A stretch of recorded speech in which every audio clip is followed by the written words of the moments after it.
Chapter 41 Crying Drunk. At any other time, I am confident that I could have come up with 1,000,001 ways to ask someone if they were or had been sleeping around with someone. However, in this specific instance, because it was Matteo, I couldn't think of a single way that I wanted to ask the dreaded question. I couldn't think of a way to phrase the question so that I was absolutely positive that Matteo would say no. When he returned home at the end of the day, he was quiet. It wasn't until about 8 in the evening that I realized Matteo didn't say hello. With a chip on my shoulder, I stormed his office. He was on the phone. Looking back on it now, I feel a bit bad that I interrupted it. I merely caught a sampling of the conversation. Matteo sounded bitter as he snapped. They understand their orders and the repercussions that may come with them. Into the phone. I threw the door open, seeing Matteo leaning forward, his elbows planted on the desk and the phone against his ear. Our eyes connected. Drawing in a quick breath, he ended the call as the person on the other line was mid-sentence. If I had been concentrating, I could have heard what the unknown caller was saying, but I wasn't. It was all just a big mumble. "Kai?" Matteo asked, clearly confused by my aggressive break-in.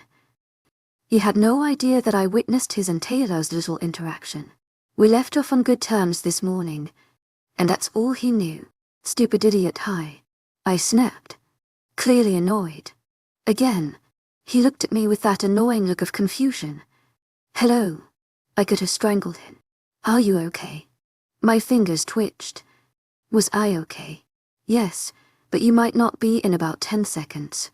Why are you hiding in here? He paused for a moment as my arms came up to cross my chest. I'm working. You haven't eaten dinner. Yet I argued. He straightened a bit in his chair, his dark eyes searching mine for some sort of answer that I wasn't giving him. You're mad because I haven't eaten. Yet the tone of his voice showed clear disbelief. He shook his head. Kai, I skip dinner all the time. What's your problem? Ignoring his own question, I asked mine again. Why are you hiding in here?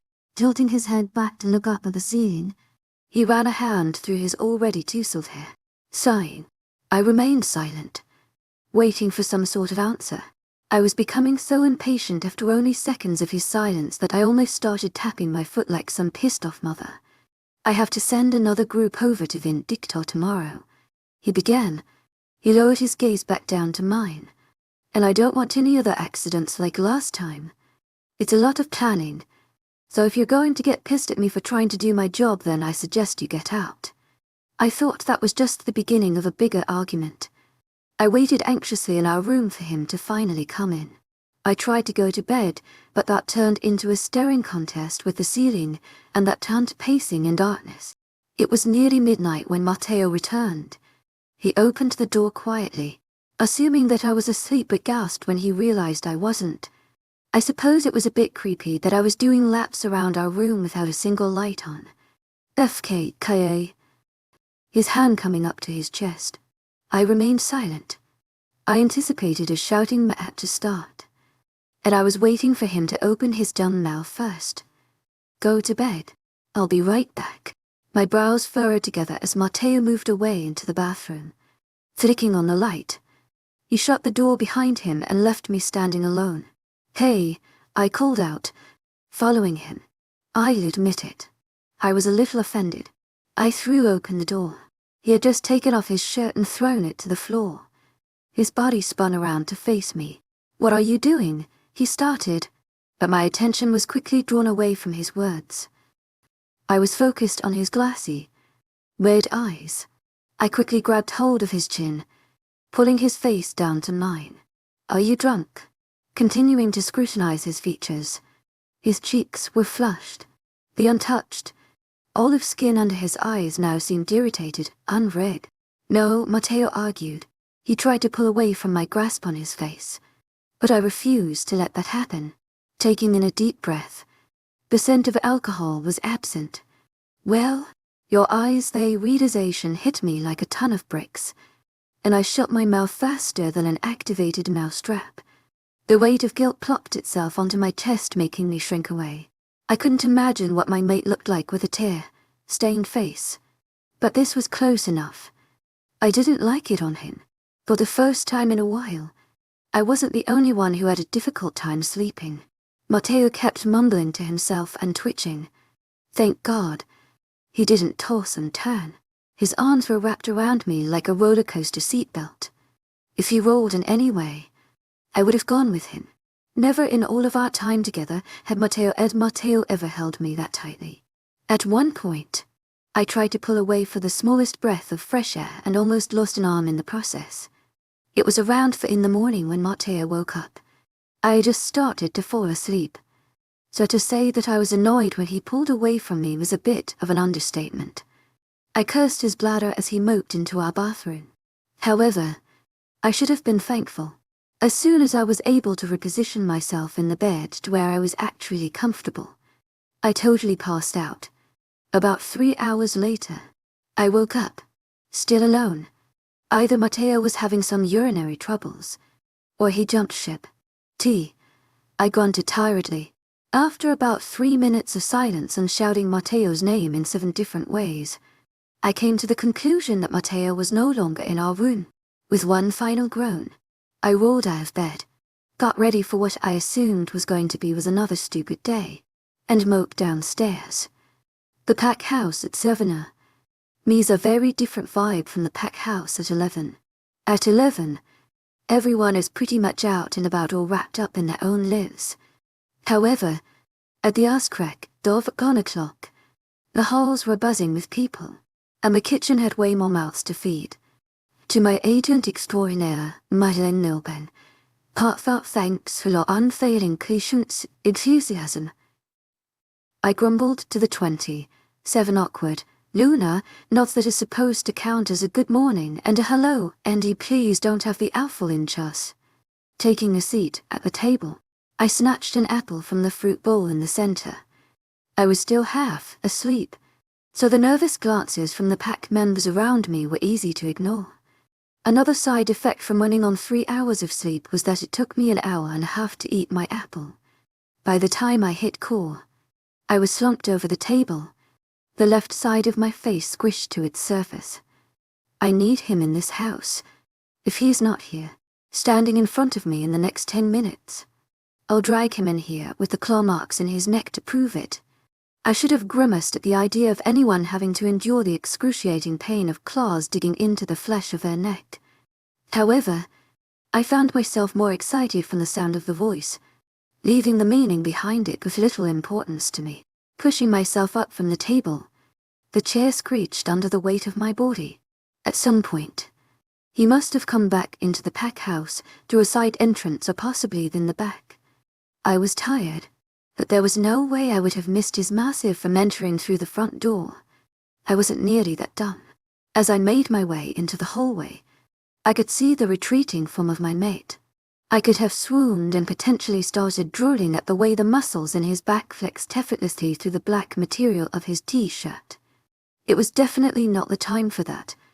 To my agent extraordinaire, Madeleine Nilben, heartfelt thanks for your unfailing patience, enthusiasm. Forcing my mouth to make a move before my eyes did down to his ass, I shouted down the hall, bringing him to a dead stop. To my agent extraordinaire, Madeleine Nilben, heartfelt thanks for your unfailing patience, enthusiasm. To my agent extraordinaire, Madeleine Nilben, heartfelt thanks for your unfailing patience, enthusiasm. As his figure halted, the muscles in his back went rigid. I couldn't quite figure out if it was from surprise or irritation, but I settled on a little bit of both. He turned, staring me down from the other end of the hall. I was so consumed by staring at him that I hardly noticed the mount standing next to him. A word. Rolling his head up and staring at the ceiling above us for a moment, I drew my eyebrows together, wondering what about my question was confusing enough that he needed to think about it. I'll meet you in my office, Matteo said to the man beside him. His voice was soft, but I could practically feel the vibrations of his vocal cords in my blood as he spoke. If he's not there in 10 minutes, I'll remove him from his position. Make sure he's aware. Yes, Alpha. Without another word on the subject, Matteo's little minion scurried off to his office. Walking in the opposite direction, Matteo took long strides toward me. It should have intimidated me. He was looking at me like a pissed-off parent. "What, Kai?" His arms crossed over his chest, making him look especially bulky. If I had a little less composure, I might have done something a little hot and spontaneous. "I really don't have time to argue with you today." Sometimes it was a little turn-on when Matteo stood over me and talked down to me. However, made me want to send my foot flying into his shin. "Why do you assume I want to argue with you? I can't just be worried about you." I argued. Matteo's face contorted in confusion. "There's nothing to be worried about," he retorted, feeling a little bit of my composure crumble. I couldn't stop myself from scoffing. "You were crying last night." I could have sworn I saw every ounce of life drain from Matteo's face. He made quick work of scouting the area for anyone who could have possibly heard my life, changing declaration before smacking my hand with a bit too much force and pulling me out of the house. It was enough to be considered a shove, but he definitely used a bit of pent-up irritation when he released me. I stumbled back a bit, bumping into the side of the house. "Uncalled for," I grunted as I rubbed the shoulder that hit the house. "Do you really have to bring that up?" The color returned to his face, but he still continued monitoring the area around us for any eavesdroppers. "Well, it's something to be worried about." I bit back. My hand was still planted on my shoulder. Realization must have hit him because his eyes softened. Sighing, he stepped forward, taking my face into his big, stupid hand. I tried squirming my way out, but it was no use. I didn't really want it to be. "I shouldn't have pushed you," he apologized, his tone soft but still laced with the slightest bit of irritation and impatience. "Why were you crying?" The question was blunt as I completely ignored his apology. "I was drunk." "No, you weren't. I know you when you're drunk." "Kaye, please." He sounded tired, like he'd been arguing with me for half of his life. Releasing my face from his grasp, he ran his hand through his hair. "I really don't have time for whatever little game you're playing. Do you like having sex with me?" I don't know who was more confused. Myself for thinking that was a good time or way to ask if Matteo was sleeping with his little prison wife, or Matteo, who looked like I just told him he wasn't an actual human being. I did my best to not appear as confused as he did. "Do I like having sex with you?" he repeated, making me feel just a little more stupid. I had thought of thousands of viable ways to ask Matteo if he was a little cheating whore. Why this one was the one to be asked was beyond me. Why do you have to think about it? It should be an easy question. His dark eyes watched me closely. I think he was waiting for me to start laughing or shout, "Gotcha," but I already started digging this grave, so now I was committing to it. Yes, more than anyone. "Kaye." "What?" I could physically feel his impatience at that point. I wouldn't have been surprised if he literally threw me through the side of the house. "Do you like having sex with me more than anyone else?" I repeated. The question must have taken a few seconds to register because he just stood there gaping at me like a dying fish. What does that even mean? "You are the only person I have sex with." He was clearly not finding anything about this conversation light-hearted and humorous. I should have liked, but he didn't need to get so aggressive. "Are you sure?" Again, he stared at me like I was accusing him of something so absolutely unbelievable. "Am I sure that I've never KE'd another woman?" Yes. The anger in his eyes coming to light as the blue became overwhelmed by darkness. Maybe I pushed the topic a bit too much. Before I had the time to argue, his hand wrapped itself around the back of my neck. I didn't even have a moment to react before his lips were smothering my own. I was thankful that I didn't try opening my big mouth because I might have broken a tooth with the amount of force he used pulling me to him.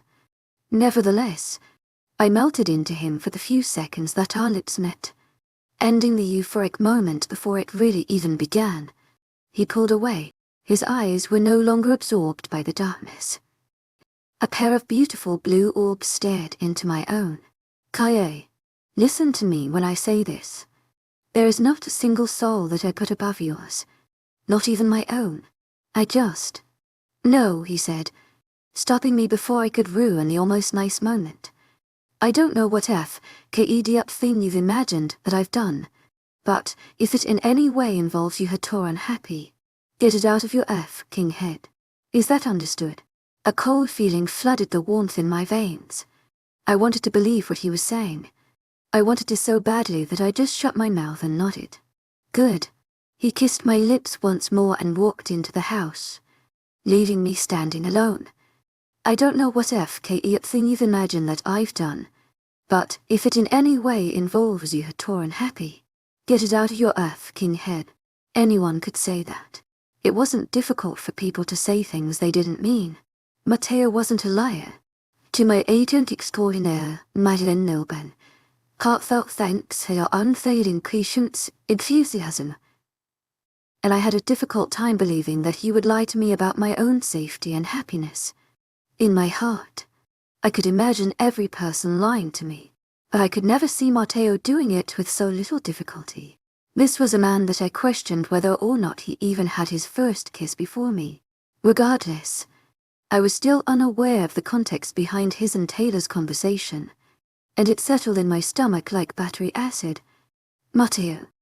Running back into the house, I shouted his name again as I rounded the corner and pushed open the door to his office, but was met by a dark room. Not a soul was inside, and the curtains were drawn, making it seem much creepier than it needed to be. God, he was just in here. I snarled to myself as I sunk into his office chair. I don't even know where he would have gone. Dropping my head into my hands, my elbows propped themselves upon the desk. I was consumed in my own thoughts of where the OAF could have slipped away to in such a short amount of time, and my eyes found themselves focusing on the words printed on the top page of a thick packet. Land agreement. I couldn't help but laugh. Even when we were seconds away from dying at all times, Matteo was still trying to grow his territory. Typical alpha. I pushed the packet to the side and found a handwritten note below it. I assumed it was a contract of some sort, but upon further investigation, I came to realize it was a letter. I could not, however, make out much of anything that it said. Cursive writing was beyond difficult for me to read, and Matteo's was no exception, especially when he wasn't writing it purposely neat for me. Returning my attention back to the land agreement, I skimmed through the pages of boring words until I wandered across a makeshift map. To my agent extraordinaire, Madeleine Nilben, heartfelt thanks for your unfailing patience, enthusiasm. I thought I was just looking at our territory and whatever new additions were going to be made, but I found myself growing confused. I'd seen several maps of Cieda's territory, and this one was no different from the rest. Flipping the page to the back, I was met with more words that I had no desire to read. With a sigh of irritation, I turned back to the map. Yep, that's it. I solidified to myself. There's the west border, and the south, and the east, and the north. My finger traced around the states that Cieda occupied. It was a massive chunk of land. Drumming my fingers against the paper, I shook my head. Enthusiasm, in my head. Land agreements were much more interesting than this. I began turning the packet back to the front, but a set of words caught my eye on the second page. The transfer of CS territory. Not believing what I was reading, I brought the paper closer to my face. It was so close that if I started talking to myself with a little too much energy, I might have accidentally licked the paper. I am aware that I wasn't exactly a walking dictionary, but I did know that a territory transfer was in no way a gain. This bitch, I thought out loud, not entirely believing what I was about to say. I looked up at the far wall ahead of me, trying to think of any other reason this agreement could exist. He's preparing to sell his own land. Maybe Matteo was a little more hopeless than I thought. Chapter 40 to Lake Rabbits. I would be lying if I said that the idea of Matteo having to give up his land and pack if this all ended badly didn't cross my mind once or twice. However, it never occurred to me that he would start believing that he would have to. Enthusiasm, in my heart of hearts. I always believed that there was not a source of power greater than Cieda's back. It was a pact crafted by the devil himself. My father certainly ingrained that into my head.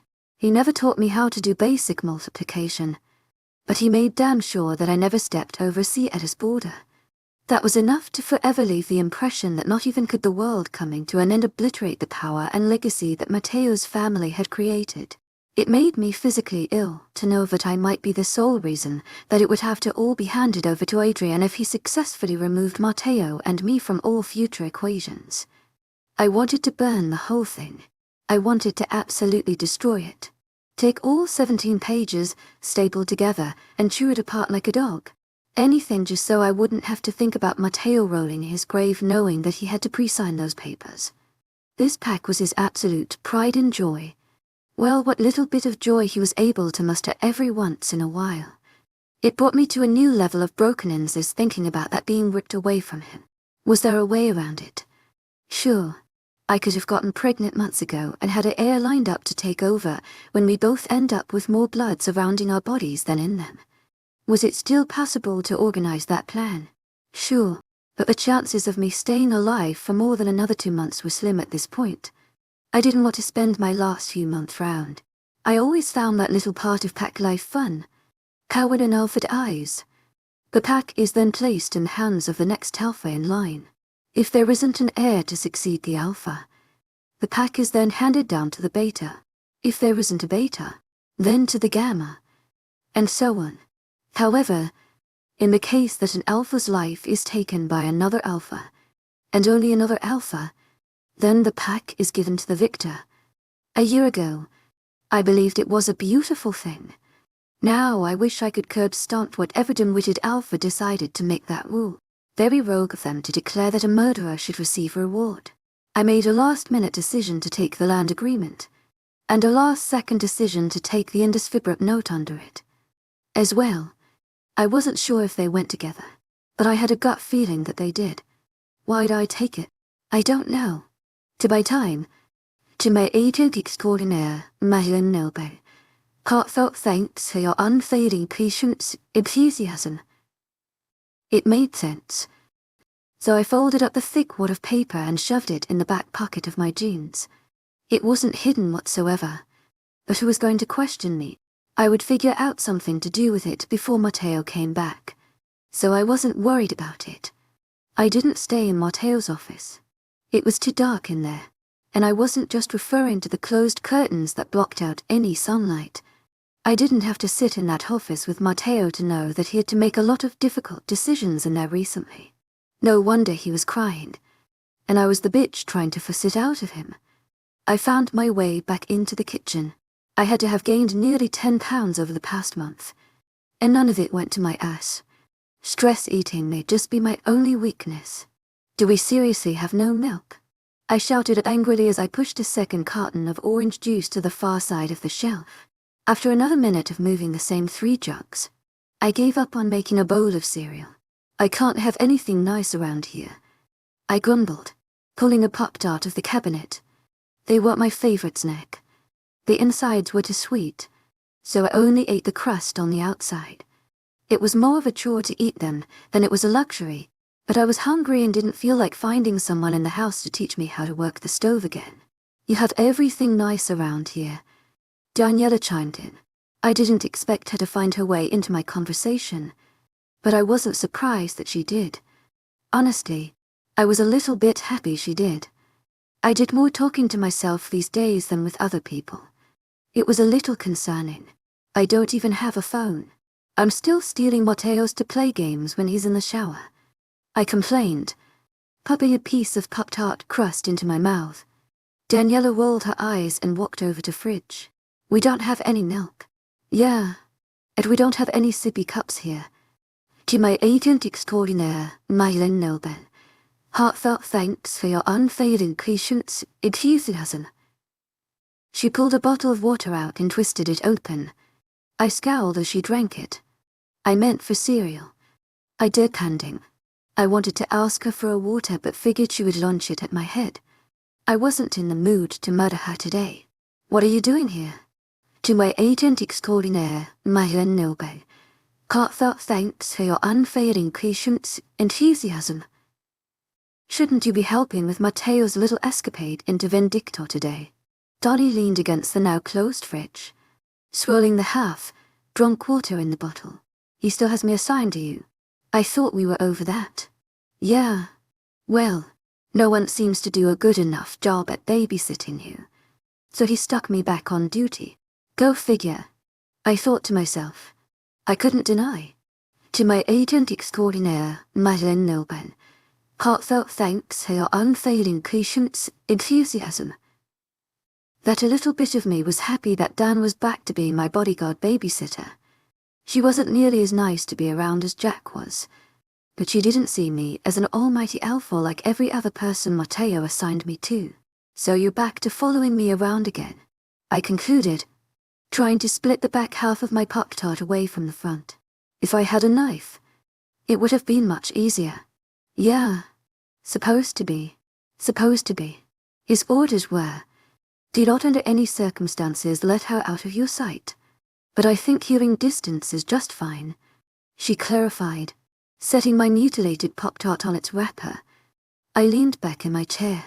I cursed myself for lacking whatever brain cells a person needed to talk to themselves in their head. What if Matteo didn't want anyone else to know that he was preparing to give up the earth if we both died? I said that shit out loud. So you heard everything this morning? I asked as she took another swig from the bottle. Your little argument with Matteo now. I heard some rumors about it, but I wasn't aware I'd be babysitting today until a few minutes ago. A sigh of relief escaped, and I felt like I was able to relax again. Laughing off what she said, I tossed another piece of Pop-Tart in my mouth. What were the rumors? Some stupid shit like that. Donnie shrugged. I almost choked. Thank God.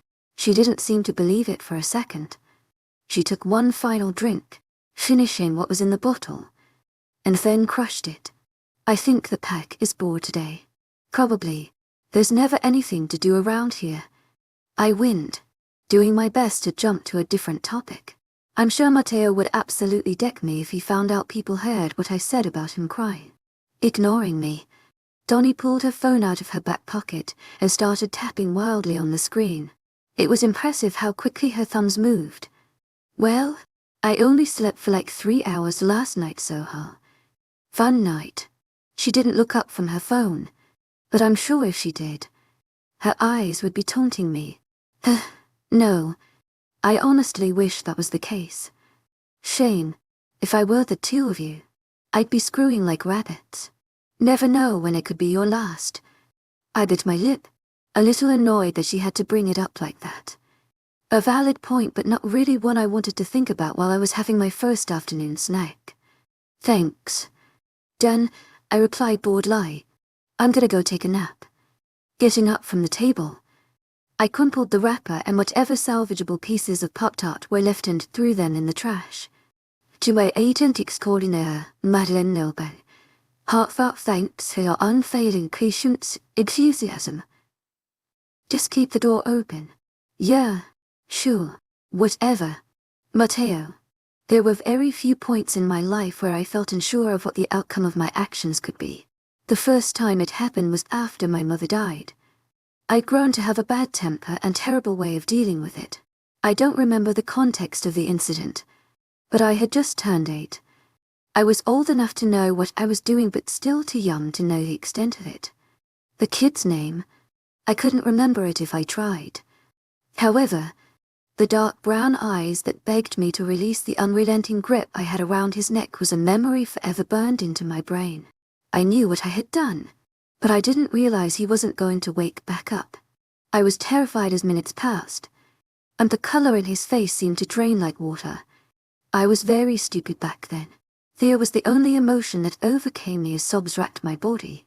I sought my father out for help as children do. The only thing my father said to me was, I'll take care of it. I never asked what that meant. The second time, and perhaps the most prevalent, was after my father died. My worst mistakes apparently occur in patterns. I was faced with the responsibility of taking over the pack after watching my father shut down from the inside out. I was a scared 17-year-old that wanted nothing to do with leading a pack after I watched it destroy my mother. The power seduced her, and she was eaten alive by addiction, depression, and constant fear. I'd indulged in my own fair share of it only 2 years prior. So, when my father passed away from obvious poisoning, I wrote it off as cancer to avoid a war that I wanted no part in. I should have absolutely obliterated Vindicta Pack when I had the chance. The most recent still doesn't have a clear answer. I can still feel the way the blood in my veins ran as ice, cold as the blue in her eyes the first time our eyes met. Her heartbeat was pounding against her chest to the point that I could feel it in my own. She meant absolutely everything to me, even as she laid below the half without clothes body of my beta. I was well aware of Kai's status a row before I even asked for her name. The scent was a dead giveaway, it always was. Yet every fiber in my body needed her, so I never thought twice as I carried her unconscious phone back to the pack house. She may never be meant to be a Luna, but she was meant to be by my side. That was clear, so that's where she will reside until one of us dies. Sad and disturbing, but I can't deny the facts of life. I guess, as I stood only about 80 yards from Vindicta's territory, I was becoming aware that this moment was going to be added to my slow, growing list. I wasn't sure if Adrian outletly planned to cross into his land. I wasn't sure that Adrian still didn't have patrols monitor this end of the southeast border at this time. I wasn't positive about much of anything. He was a bit of a wild card at times, and I couldn't help but wonder if he knew he shared that similarity with Kai. She had been under his authority for years. Perhaps that's where she got it from. Regardless, the faith I had in a plan that I only had half a voice in was beginning to dwindle the longer I stared at the line of trees ahead of me. To my agent extraordinaire, Madeleine Nilben, heartfelt thanks for your unfailing patience, enthusiasm. Are you okay? Startled for only a moment, I jerked my head to the... I was peering over at a wolf that shared a similar color of fur with Kai's hair. If I'd been human, I don't know that I would have been able to stop the frown from etching itself into my lips. Luckily, wolves don't do that shit. The wolf I was looking at was a woman a little older than myself. 23, 24. She didn't have a mate. That I knew. Yeah. I'm sending Car-Even and Luke in first. I instructed, aware that they could hear me. They'll get as far as they can in 5 minutes, and then I'll send you and Jay in. To my agent extraordinaire, Madeleine Nilben, heartfelt thanks for your unfailing patience, enthusiasm. I'll send the rest and come in last. She nodded, but I could feel her unease. I knew that, in this scenario, the Alpha sending in a group before himself was going to look weird, almost like I was sending them in on a suicide mission. To be fair, it made me sick to my stomach thinking that I was knowingly sending people to die. But I weighed my options. All 9 of these people had no mates, no kids, and no siblings. 3 of them already lost their parents. 1 lost a mate, and another came to the pack a few years ago alone. I made each of them aware that there was a chance they wouldn't be coming back, and they understood. I didn't tell them that the odds were incredibly against them. Confessing that would be contradicting to the story I'd already told them. With a little nod, I sent off the first 2. They were okay pack members. Nothing extraordinary. However, Car-Even was fast, and Luke could keep up with him on occasion, so they would be fine. I just needed them to lay any Vindicta members they could away from the border. To my agent extraordinaire, Madeleine Nilben, heartfelt thanks for your unfailing patience, enthusiasm. My teeth ground themselves into one another. I recognized Luke's voice. Poor kid wasn't going to be fast enough. I could hear the fear and urgency in every syllable. Help. Without another word, I glanced over to the female wolf beside me. A cold feeling set in the center of my chest. I nodded in the direction of the border, and she understood. She barked once at Jay before they crossed over together. Jay was about as useless as they get, but I respected his dedication to the pack. He was only 17, so he didn't know much. He was a stupid kid. To my agent extraordinaire, Madeleine Nilben, heartfelt thanks for your unfailing patience, enthusiasm. Wasted a lot of his time drinking and seeing dealer that I once had. I wanted to believe I was doing him a favor. Amber, The female wolf, on the other hand, was one of the brighter pack members. If anyone in the group of 9 was going to make it out alive, it would be her. She was fast and knew how to use her head. Hopefully, she would make it farther than Coiven. At least, farther than Luke. We've been separated.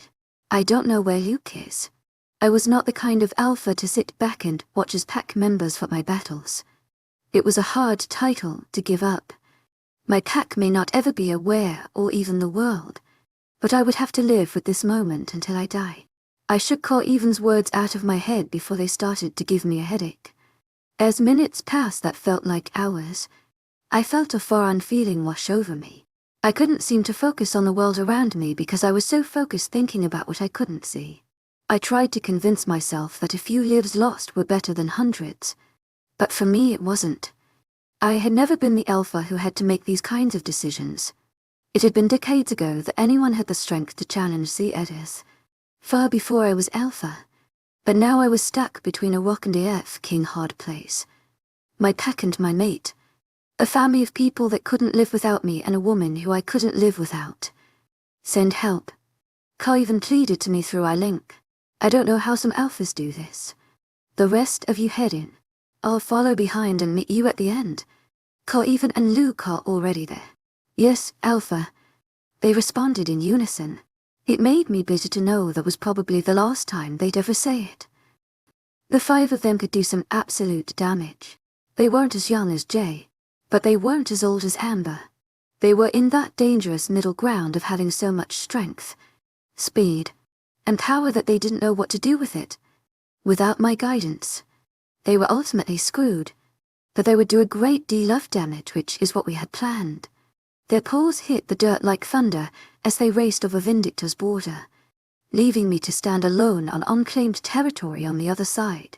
Alphan Aerzi's ear. I didn't have to turn around to know who was speaking to me. It was a voice that I had recently become familiarized with. I closed my eyes, taking in what I had left of the peaceful silence around me, before shifting back into my own body. Turning around, I faced the man who looked just the same as he had a day ago. He was holding what I assumed to be clothing. Hayden. Any sense of happiness had disappeared from my body. I pointed to the clothes wadded in his hands. I'm guessing those are mine. Yeah, Baron said something to the effect of only liking to see women without clothes. I could tell he was just trying to crack a joke and be friendly, but it just made the bitter feeling swell within me. Did he give you a phone? I need to alert my Gamma and Beta that all hell has just broken loose. I responded, my tone bored. Well, hell hasn't broken loose yet. He reached into his back pocket and pulled out an ugly little thing that resembled more of a stone than a cellular device. Snatching both the clothing and phone from him, I made quick work of getting dressed. To my agent extraordinaire, Madeleine Nilben, heartfelt thanks for your unfailing patience, enthusiasm. Go back. We're surrounded. I was unable to stop myself from flinching at the horrified screen. I could only imagine help. It was like a kick to the gut from the universe. Every instinct I had told me to run and save them. I balled my hands into fists, trying to ignore the gut-wrenching feeling. It was ingrained into every cell composing me to do exactly the opposite of what I was. I was breathing in smoke that I couldn't escape, knowing it was doing nothing but killing me. They're killing him. Is this what numbness felt like? Is this how Guy felt around her bastard of a father, or when she discovered she'd been abandoned? I'd never know really what it felt like to be just a soul suspended in the shell of a human, but I assume this is as close as it gets. Listening to the people who trusted you, loved you, and idolized you beg for your help while you sit back and do nothing as their words weaken you from within because you deliberately put them in that position. Thank you for everything you've done. It's more appreciated than you'll ever know. To my agent extraordinaire, Madeleine Nilben, heartfelt thanks for your unfailing patience, enthusiasm. My gaze had settled itself on the ground that my pack had just unknowingly walked across to their deaths. Please. My shoulders dropped. My head felt heavy. I couldn't see it, but I felt the color drain from my face. To my agent extraordinaire, Madeleine Nilben, heartfelt thanks for your unfailing patience, enthusiasm. Traitor, a stare slipped down my cheek before I had the chance to blink it away. It felt like ice had wedged itself deep within my chest. The cold ache was practically immobilizing. Yes, it has. Chapter 43, Arrogant Bastard Alpha. Get the FK at go. Ugh, I groaned, rolling my face into Mateo's pillow and using the sides of it to cover my ears. Now, if these stupid kids don't shut the hell up, I'll personally make sure they never have the vocal cords to speak again. They didn't play their video games often, but when they did, I always heard it. Mateo was pretty good at drowning them out, but it was practically impossible with the door open. To my agent extraordinaire, Madeleine Nobel, heartfelt thanks for your unfailing patience, enthusiasm. Well, that caught my attention. I could make out the sound of footsteps making their way to me. Whoever it was didn't care enough to call me Luna, which was odd around here. Before I could even roll myself back over, the hands grabbed me, forcing me to turn around. I screamed as I stared into Donnie's crazy-looking eyes. A year ago, screaming like a terrified school-girl would not have been my go to respond. I was a bit disappointed in myself. If I had the time to sit and stare at myself in a mirror and wonder how I'd become so soft, I would have. What am I kidding? I have a mate that caters to me like I'm his most precious possession. To my agent extraordinaire, Madeleine Nobel, heartfelt thanks for your unfailing patience, enthusiasm. I've gone soft. Get up. Come on. She snagged my hands and yanked my entire body out of the bed. I stumbled, my feet tangling in the sheets. I don't know how I didn't snap an ankle. What no? She pulled me with every bit of power in her body, and I practically flew forward. My feet moved with very little grace behind her down the hall. Her tight grip around my wrist never loosened. FK Dan. I snarled. She was, however, entirely unfazed. This is bad. This is bad. This is so bad. She chanted quietly to herself. I tried asking, again, what was going on, but was cut off as she nearly laid out some poor kid. Her shoulder slammed straight into his chest. He was a big kid. FK get out. I'd never really witnessed how vicious she was around anyone other than me. She might have been worse than some alphas. The pool pack members were running in and out of the hallways like chickens with their heads cut off. It was unlike anything I'd ever seen before, and I didn't know how I hadn't heard them doing it until now. Chaos had literally erupted while I was taking a nap. It didn't take a genius to know what was happening. I just didn't understand what the hell happened to suddenly project it to this point. I was shoved quite violently into Mateo's office. The curtains were still drawn, so it was just as dark as it had been before. I turned around to face Daniela as she slammed the heavy door shut. The sound made me jump, and I would have bitched about it had we not been in a moment of such high intensity and total confusion. What I started to say. Daniela interrupted me before I even had the chance. You've KED up. Said they figured out the plan before they were even 5 miles in. She rambled. The crazy look in her eyes somehow managed to get worse. My heart rate sped up in response to her words. EFKE up. Mateo. Taking a step forward, Daniela's hands were tugging at the roots of her blonde hair, and I was surprised she wasn't tripping it out in chunks. He's okay. I don't know. Didn't answer a single one of my questions, and told me to bring you here. I repeated, pointing down at the floor. Donnie's hands flew up as she crossed the floor. Yeah, I didn't understand either. She drew the blinds away from one another, peeking outside.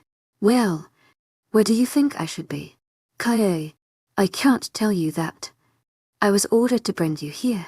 She brought the blinds back together with enough force that I thought they might break and fall down. Are you staying? Watching Donnie scramble over to Mateo's desk now. I have to go find him. She was slamming drawers open and closing them with such aggression that you'd think they owed her money. Jack is staying back. Mateo put him in charge of the pack in our territory, FK. Her hand drew back, and she began shaking it violently. I wanted to ask what she didn't possibly laugh at her pain, but figured it might not be the time. Well, I'll come with you, Based on the look she gave me, you would think I just told her I was pregnant with her baby. No, the FK you won't. She snapped. Do you realize how stupid that would be?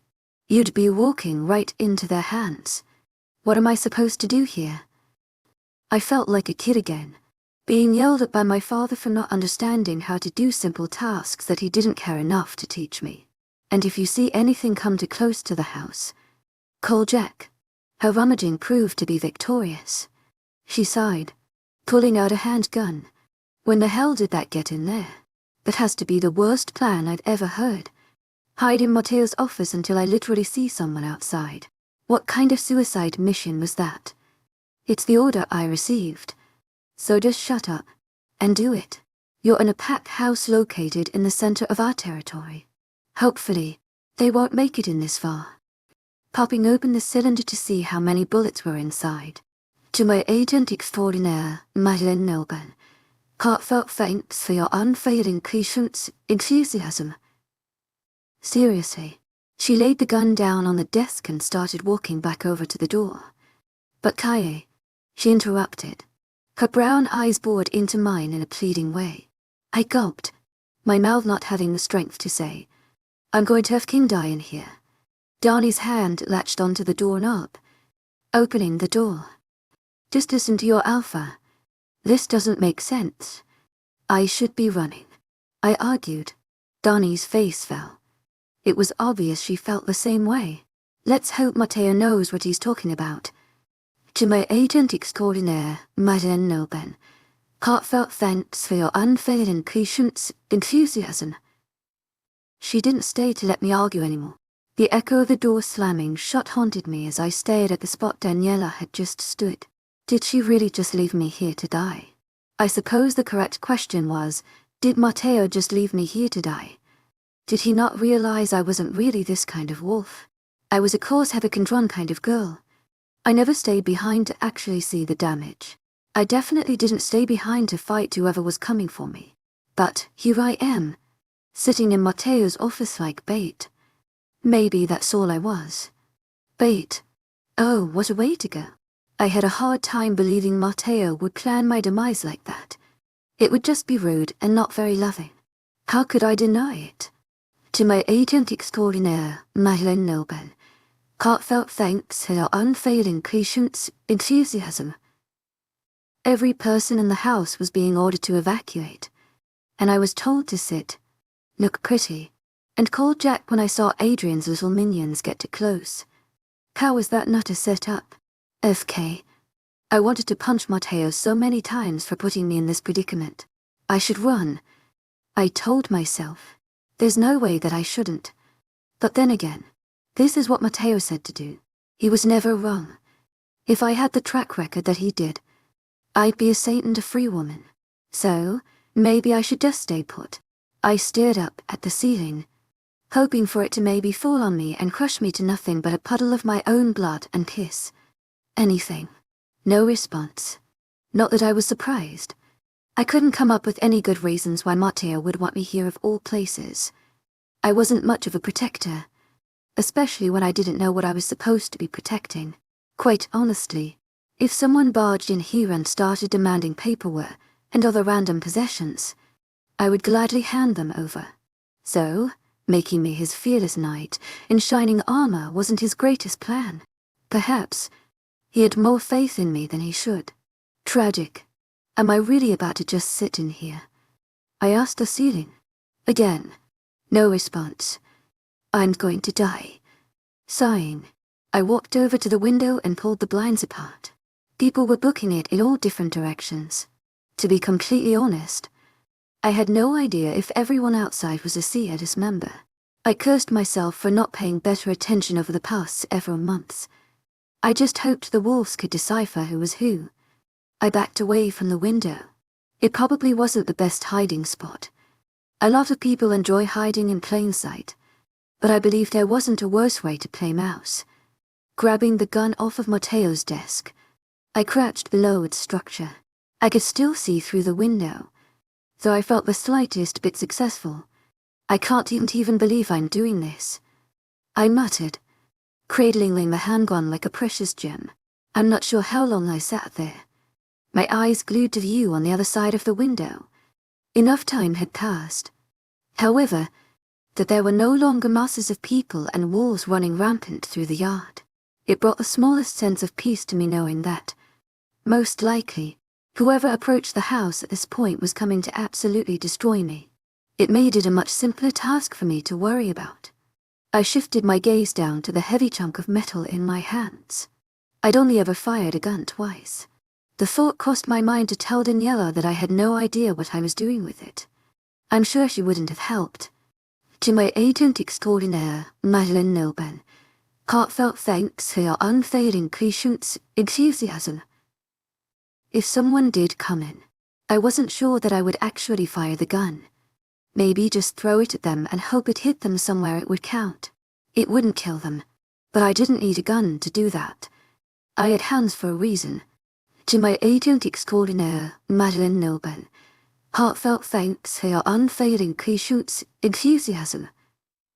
I tended to be most successful when my victims weren't expecting their fate. Hopefully, I would just have enough time to call Jack before then. My face dropped as realization hit me. I didn't own a phone, and I certainly didn't know Jack's number. Damn it. I grunted. I did my best to crawl out from under the desk, but wound up smacking the back of my head. The gun clattered to the floor, and I flinched, expecting it to blow a hole through the hard wood. Looking down at the gun on the floor, I waited for some sort of delayed reaction. With my luck, I'd laugh it off, pick it up, and it would blow up in my hands like a bomb. With that image in my mind, I decided that I didn't care all too much about the gun and left it on the floor. I was aware that Matteo had a phone on his desk. It was a landline that he rarely used. Most of his calls were taken on his cell phone that had a beefy contact list. Scanning my eyes over his desk, I wanted to choke Daniela for the disaster she had created. During her search, she'd managed to move around nearly every object on and in his desk. Piles of papers had fallen and been moved. Things that used to be in the drawers were now thrown across what used to be an organized mess. It wasn't the neatest before, but at least I knew where most things were. Sometimes, Matteo left his phone behind. It wasn't often, but occasionally he did. I could only pray that this was one of those times. Quickly, I rummaged through the papers, doing my best to organize them again. It wasn't much use. Matteo was meticulous. There was no way I could ever think like him. Come on, I snarled, becoming frustrated after minutes of creating stacks of random papers. My patience wore itself thin.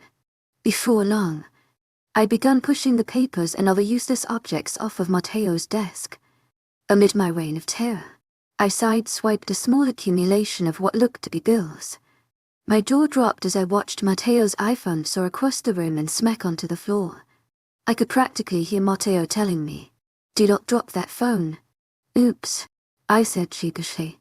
Rounding the desk, I retrieved the phone from the floor. I grimaced, noticing several cracks in the screen that had not been there before. Oh, I was a dead man. Walking back over to the desk, I plopped down into Matteo's chair. It wasn't the same. I didn't want to be sitting on the stupid chair. I wanted him to be sitting on it as he held me on his lap. I wanted to feel safe in his arms, not a nervous wreck in the chairs.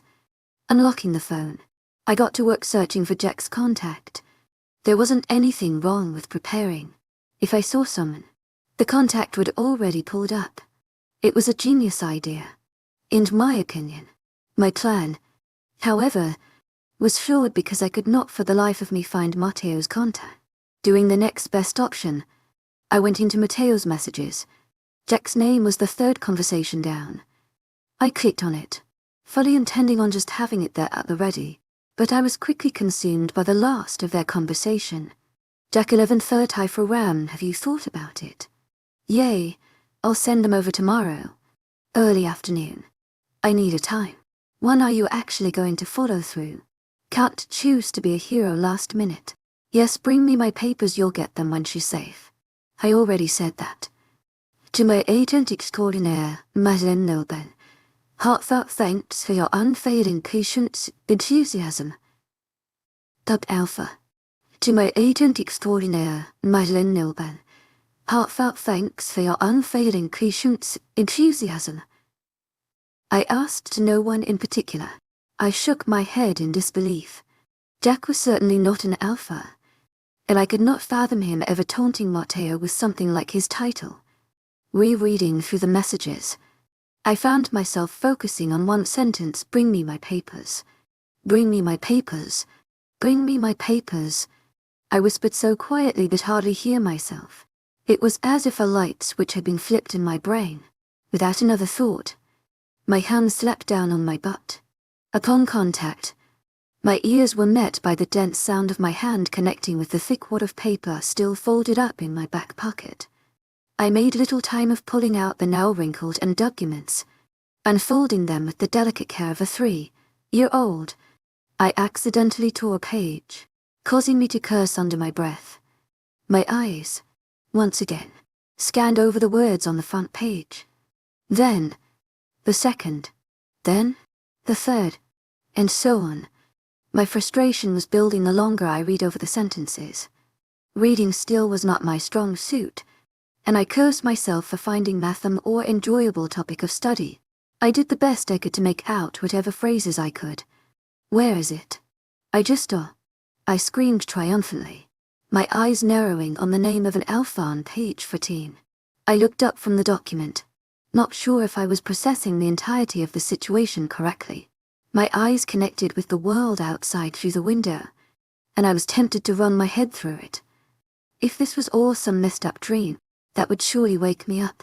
Taking a step towards it with the contract being choked in one hand and the phone in the other, my heart practically fell out of my arse. Pacing the woodline was the threat that I had been waiting for, a wolf. My mind hardly had a moment to process the severity of the moment before I was pressing the call button under Jack's name. My clutch on the stupid stack of papers became impossibly tighter, as if someone had just threatened to take them from me and use them as toilet paper. Pick up. Pick up. Pick up. Pick up. Pick up. Hello. A deep baritone greeted me in his usual calm manner. It made me want to jam my thumbs into his eyes. I was anything but calm. Therein, I snapped, my statement coming out more as a hopeful question. Damn, I knew you weren't an idiot. I could easily make out the prideful cockiness in the tone of his voice, but I didn't have the time to reflect on it. Help me, I roared into the speaker. Don't you even want to know what's going on? Matteo said he never told you anything. At the mention of my mate, my heartbeat faltered. It was as if I had been a computer that just went through a factory reset. I only knew the basics. And it all came down to him. Matteo, is he okay? Is he with you? My questions were coming out as rapid fire, but I couldn't stop myself. The thought of Matteo being hurt or dead was an emotional sensation that I could not handle. Yeah, but he's not here, Baron assured. They're on their way. To my agent extraordinaire, wildest, heartfelt thanks for your unfailing patience, enthusiasm. Adrian's stupid dogs are looking for him on the other end of the territory where Matteo sent his 9. It was an absolutely brutal scene. You know. Oh, no. I really don't. I did, panting. Didn't we just establish that Matteo has told me nothing of whatever the two of them have been scheming? What the hell happened? Oh, Matteo let that group of 9 loose into Vindicta. Smart plan. Truly. An incredible way to rip through a few of Adrian's dogs and cause a distraction. Bear-N did not seem affected in the slightest. In the past, I'm sure I would have been the same way. But, for some reason, it just didn't sit right within me now. Maybe I was becoming a pack mother. Gross. Are they okay? No, is that wolf still outside? I frowned but felt my heart sink in fear. How I managed to forget that I was in a life-threatening situation depending on the voice of an arrogant bastard, offered to get me out of it, was beyond me.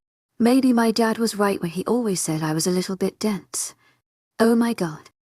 My eyes traced the edge of the tree line, not finding the massive hunk of meat and brown fur. No. I walked closer to the window. No, Baron repeated, clearly confused himself.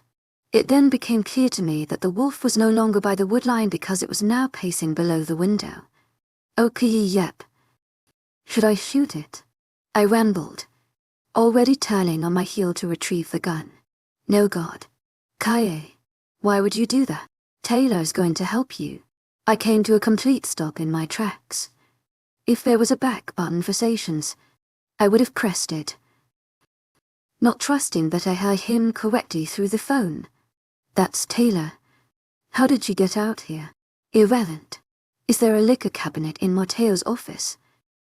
To my agent extraordinaire, Madeleine Milburn, heartfelt thanks for your unfailing patience, enthusiasm. Already seeing it out of the corner of my eye, it was my favorite part of Matteo's office, besides him when he was in it. To my agent extraordinaire, Madeleine Milburn, heartfelt thanks for your unfailing patience, enthusiasm. Good. Go find the little compartment on the back, and open it, Baron instructed. I walked toward it, but made no attempt to actually pull it away from the wall. Why, Jesus? Kaye, why do you ask so many questions? Because I don't know what the hell is going on. The conversation was practically giving me a headache, and I was sure Baron was feeling the same way. However, I didn't care how he felt. He knew what was going on. I was just lied to for several weeks into thinking that Baron was a bad guy until Hayden came over to convince me that he wasn't, so that he convinced Matteo that he wasn't even, Matteo already apparently knew that. I had no idea. I knew nothing. There should be a bag in there. Get it, and then go to Taylor. Maybe be nice and take her some clothes, but I've got other things to deal with right now. Love you. Bye. I was immediately met by silence. The arrogant bastard Alpha hung up on me. Did he say he loved Mega G? Bringing the phone back down from my ear. The messages between Matteo uncovered the screen. I settled on Jack's name, despite him having nothing to do with the messages. I couldn't wrap my head around why Matteo was trying so hard to hide whatever he and Baron were up to. Giving up on trying to play detective, and tossed Matteo's phone and shoved the papers back into my pocket. The liquor cabinet was heavy.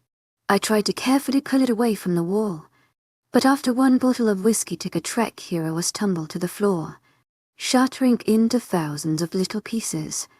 I gave up on being gentle. I pushed the entire thing over. The sound that erupted from the scene as glasses and bottles smashed to the floor sent a shiver down my spine. In an odd way, it made me excited. It was like a rush of adrenaline permeated into my system from the fumes of the spilled liquor. The compartment was not difficult to find. Matteo must have just recently cut out a square in the back of his precious cabinet and used packing tape to seal it back together. It was obvious that it was only supposed to serve a short-term purpose.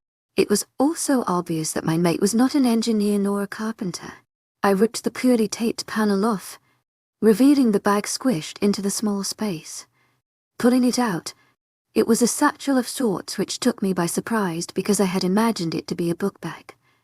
It wasn't heavy, but I could tell there was something inside. To my agent extraordinaire, Madeleine Milburn, heartfelt thanks for your unfailing patience, enthusiasm. My curiosity got the best of me. I frowned as I looked at the few items littered within the bag. Reaching down, I pulled out a manila folder. There was nothing written on it saying that I shouldn't open it, not that I would have regarded it. To my agent extraordinaire, Madeleine Milburn, heartfelt thanks for your unfailing patience, enthusiasm. So I opened it.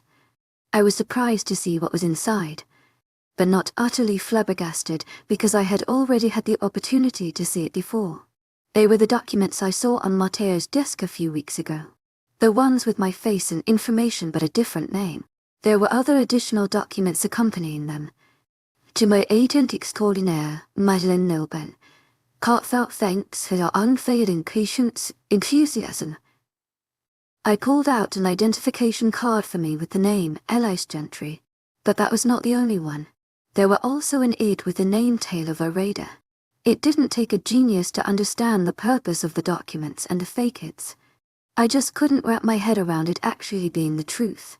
Hoping to find something that would solidify my assumptions, I continued to dig through the bag.